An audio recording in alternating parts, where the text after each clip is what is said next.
Welcome to the Slop Temple. We pray this video helps. You'll start by preparing your device and launching settings. This ensures the controls we change apply to your current iOS. Once done, make sure your iPhone is unlocked and updated, because menu names can differ by iOS version. Now open Settings, and if prompted, sign in with your Apple ID so changes to tracking and privacy sync across devices. You're beginning the step-by-step process. Next, we'll move into app-level and system-level tracking controls.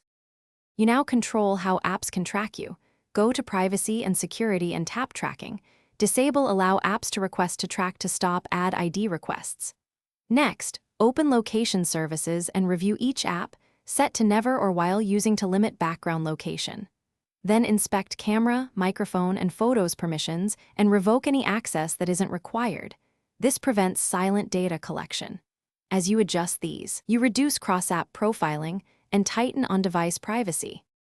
To finish, disable system-level tracking.